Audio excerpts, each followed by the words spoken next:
శ్రీమాత్రే నమ. జై గురు దత్తాత్రేయ నమ. ఈ వీడియోలో మనం మే 1వ తారీఖున మారినటువంటి గురుగ్రహ ప్రభావం మీనరాశి వారికి ఏ విధంగా ఉండబోతుంది అన్న విషయాన్ని మనం ఈ వీడియోలో పరిశీలిద్దాం. మరి మీనరాశి వారికి గురువు రాశ్యాధిపతి, అలాగే దశమ స్థానాధిపతి. మూడవ స్థానం అన్నది ఉపతయ స్థానం, అంటే జాతకుడికి ప్రోగ్రెస్ కలిగేలాగా.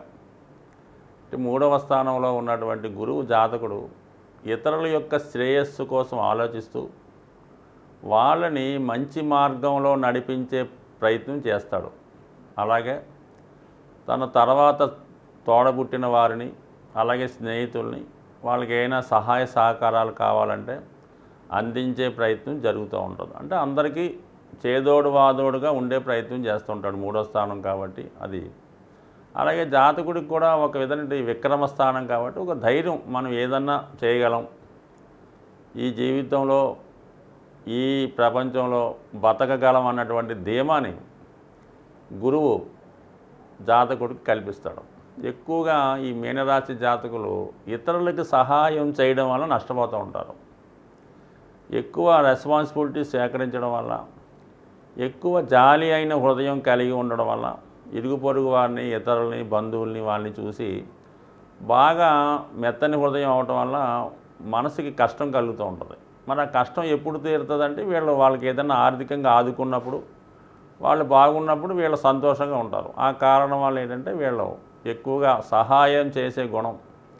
అంటే వీళ్ళ దగ్గర ఏదైనా ఒక వస్తువో, ఏదో ఒక ధనమో ఏదో ఉందనుకుందాం, అది ఎవరో ఒకరు ఇచ్చేదాకా కూడా వీళ్ళు సంతృప్తికరంగా ఉండరు. ఇతరుల వాళ్ళ సంతోషమే, ఇతరుల యొక్క సంతోషమే వీళ్ళు ధ్యేయంగా పెట్టుకుంటుంటారు. సో అటువంటిది 10 మందికి సహాయం చేసే అవకాశం ఇప్పుడు వీళ్ళకి రాబోతుంది.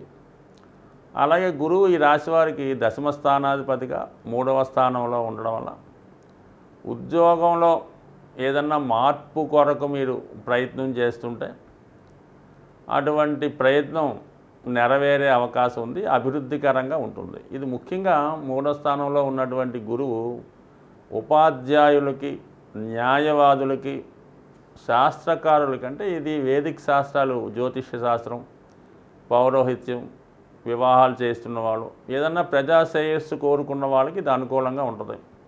కాబట్టి ఖచ్చితంగా వీళ్ళు 10 మందిని మంచి మార్గంలో పెడతారు.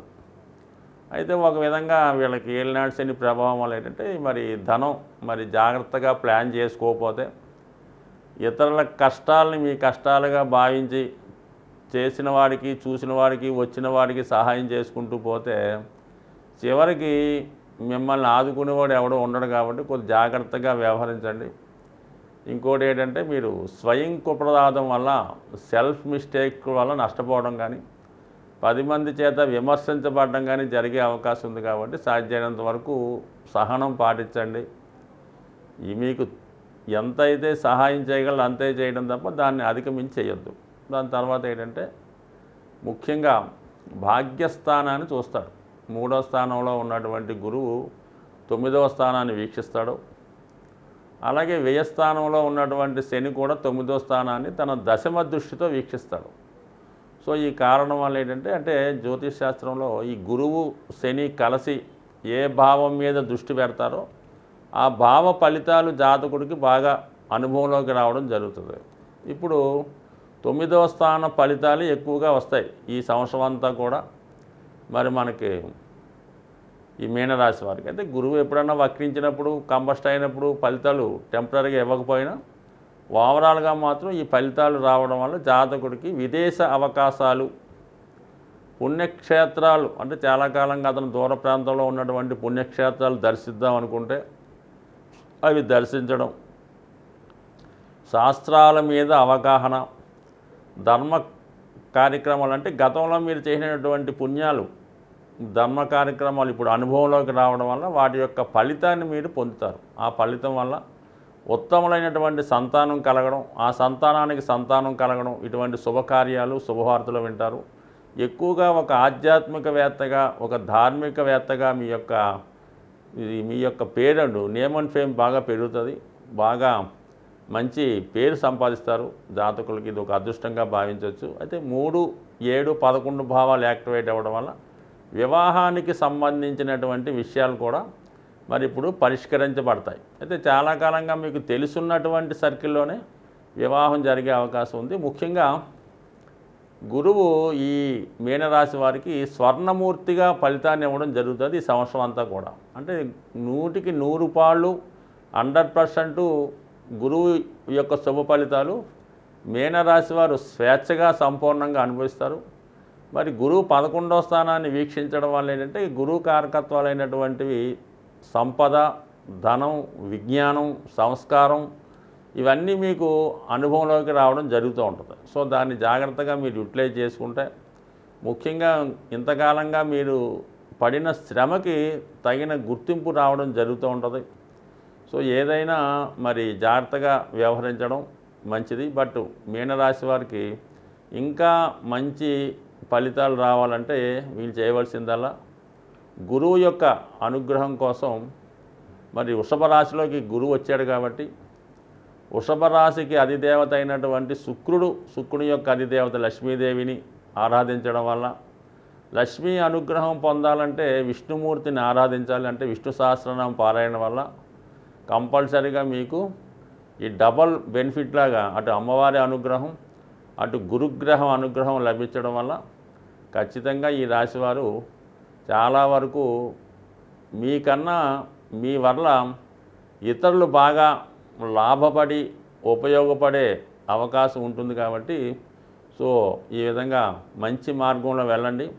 ఖచ్చితంగా మీకు మంచి జరుగుతుంది. అయితే మాత్రం మీకు ఈ ఏలినాటి శని మీ 12వ స్థానంలో సంచరిస్తుంది కాబట్టి మరి దాని యొక్క దుష్ఫలితాలు ఎక్కువగా మీకు ఉంటుంటాయి కాబట్టి బద్ధకాన్ని విడిచిపెట్టడం, దైనందినంగా మీరు చేస్తున్నటువంటి కార్యక్రమాలు అంటూ ఎట్టి పరిస్థితుల్లో కూడా మానకూడదు, బద్ధకించకూడదు, పోస్ట్ పోన్ చేయకూడదు. అలాగే భగవంతుడికి మీరు ఏమన్నా చెల్లించవలసిన పెండింగ్ ఏమన్నా ఉంటే ఇమీడియట్గా మీరు అది చెల్లించాలన్నమాట. ఎందుకంటే గురువు మీకు మంచి ఫలితాలు ఇవ్వాలంటే శనిగ్రహం యొక్క అనుగ్రహం తప్పనిసరిగా ఉండాలి. శని గ్రీన్ సిగ్నల్ ఇచ్చి ఓకే ఈ అబ్బాయి సాటిస్ఫైడ్గా ఉన్నాడో, ఖచ్చితంగా క్వాలిఫై ఉన్నాడో, మీరు ఫలితాలు ఇవ్వచ్చు అంటేనే గురుగ్రహం ఆ ఫలితాన్ని మీకు ఇవ్వడం జరుగుతుంటుంది. అందుకని ముందు మీకు మీరు సంస్కరించుకొని రెడీగా ఉంటే గురువు ఇచ్చే మంచి ఫలితాలు మీకు వస్తాయి. దానికి కారణం వల్ల అంటే ఈ మీనరాశి వారికి స్వదేశంలో కన్నా విదేశ ఉద్యోగం రాణిస్తుంది. సొంత ఊర్లో కన్నా ఇతర ఊర్లో అభివృద్ధి చెందుతూ ఉంటారు కాబట్టి అటువంటి ఫలితాలు ఇవ్వడానికి గురువు ఖచ్చితంగా రెడీగా ఉన్నాడు కాబట్టి మీరు గురుగ్రహ అనుగ్రహం కోసం మరి నేను చెప్పిన ఫలితాలు ఆచరించండి. వీలైతే ఒకసారి మీరు అరుణాచలం దర్శించి గిరి ప్రదక్షిణ చేయడం వల్ల మరి స్వర్ణమూర్తిగా మీకు ఇచ్చినటువంటి గురుగ్రహం నిజంగా స్వర్ణ పంటని పండించే అవకాశం ఉంది. ఈ వారంలో అంటే మనకి ఫిబ్రవరి 11 నుంచి 17వ తారీఖు మధ్యలో ఒక అద్భుతమైనటువంటి సూర్యభగవానునికి సంబంధించినటువంటి పుణ్యతిథి రాబోతుంది. అదే రథసప్తమి. అంటే సూర్యభగవానుడు తన యొక్క దిశని మార్చుకొని ఇక్కడ నుంచి మీకు చలి తగ్గిపోయి హీట్ పెరగడం జరుగుతూ ఉంటుందన్నమాట. అంటే సూర్యుడు అక్కడ నుంచి నెమ్మదిగా బలవంతుడు అవుతూ ఉంటాడు. సో ఈ విధంగా 16వ తారీఖు ఫిబ్రవరి నెలలో వచ్చే రథసప్తమి కంపల్సరిగా సూర్యగ్రహ అనుగ్రహం కోసం ముఖ్యంగా సింహరాశి వారు, మకర కుంభరాశులు అలాగే అన్ని రాశుల వారు కూడా సూర్యుని ఆరాధించడం వల్ల సూర్యుని యొక్క అనుగ్రహంతో మిగతా గ్రహాలు కూడా అనుగ్రహించి సరైనటువంటి ఫలితాన్ని ఇవ్వడం జరుగుతుంది. మీరు సూర్యుడిని ఆరాధించకుండా ఇతర గ్రహాల్ని అనుగ్రహం కోసం ఎంత ఆరాధించినా శూన్య ఫలితం మాత్రం రావడం జరుగుతుంది. అందుకని ముందుగా మీరు మరి ఈ కంపల్సరీగా ఈ రాశులు ఎవరైతే ఇబ్బందులు పడుతున్నారో, ఎవరైతే ఆనందంగా ఉన్నారో అందరూ కూడా ఈ రథసప్తమి రోజు విధి విధానంగా సూర్యోదయ టైంలో మరి సూర్యభగవాన్ని సాంప్రదాయబద్ధంగా పూజించి పాయసాన్ని నైవేద్యంగా పెట్టవలసి ఉంటుంది. అంటే పరమాన్నాన్ని తయారు చేసి అది మీరు సూర్యునికి నైవేద్యంగా సమర్పించి మీ కుటుంబ సభ్యులు తినడం వల్ల మీకు ఆరోగ్యం, ఐశ్వర్యం కూడా కలిగే అవకాశం ఉంది. సో ఏదైనా ఈ రాశి వారు చేసుకోండి. అలాగే మరి ఇక్కడ నుంచి కొన్ని రాశుల వారికి చాలా మంచి ఫలితం రావడం జరుగుతూ ఉంటుంది. రవి ప్రతి సంక్రమణానికి మారుతూ ఉంటాడు. మరి ఈ నెల 14వ తారీఖు అంటే 13వ తారీఖు సాయంకాలం 7:14 కుంభరాశిలో సంక్రమణం జరుగుతూ ఉంటుంది. వీలైతే ఆ రోజు కూడా సంక్రమణం రోజు అంటే మరి 14వ తారీఖున విధి విధానంగా ఉపవాసం ఉండి మరి ఆ రోజు నియమంగా ఉపవాసం ఉండడం వల్ల కూడా రవిగ్రహం యొక్క అనుగ్రహానికి పాత్రులయ్యే అవకాశం ఉంది. ఎవరికైతే ఐశ్వర్యం కావాలో, ఎవరికైతే ఆరోగ్యం కావాలో, ఎవరికైతే రాజకీయ పదవి ప్రభుత్వ ఉద్యోగం కావాలో కంపల్సరీగా వాళ్ళు సూర్యుడిని ఆరాధించడం వల్ల అతి శక్తివంతులై ఎవరి సహాయం లేకుండా మీకు మీరే సాధించుకునే శక్తి సూర్యుని యొక్క అనుగ్రహంతో లభించే అవకాశం ఉంది. అది సింపుల్గా మరి మీరు ప్రతిరోజు సూర్యాష్టకం కానీ ఆదిత్య హృదయం కానీ కేవలం ఓం సూర్యాయ నమః అన్న చిన్న మంత్రాన్ని చదువుకున్నా అంటే మనం ఏదైనా భక్తి శ్రద్ధ ఇంట్రెస్ట్ తప్ప గంటసేపు మంత్రాలు చదివినా పెద్ద ఉపయోగం ఉండదు. ఎటువంటి దాంట్లో భక్తి లేకుండా చాలా నమ్మకంతో చిన్న మంత్రాన్ని చదివినా సరే మీకు సంపూర్ణమైన బలాన్ని, ఐశ్వర్యాన్ని, ఆరోగ్యాన్ని సూర్యభగవానుడు ఇచ్చే అవకాశం ఉంటుంది. కాబట్టి కంపల్సరిగా వాళ్ళ స్థాయిని బట్టి సూర్యభగవాన్ని విధి విధానంగా మరి ఈ 16వ తారీఖు ఫిబ్రవరి రోజు పాటించి ఆ రోజంతా కూడా నియమంగా ఉండడం వల్ల సంవత్సరం మొత్తం మీరు నియమంగా ఉన్న ఫలితం వస్తుంది. కాబట్టి ఈ చిన్నపాటి రెమెడీని ఆచరించి మరి 12 రాశుల వారు సూర్యగ్రహ అనుగ్రహం పొందుతారని ఆశిస్తూ స్వస్తి.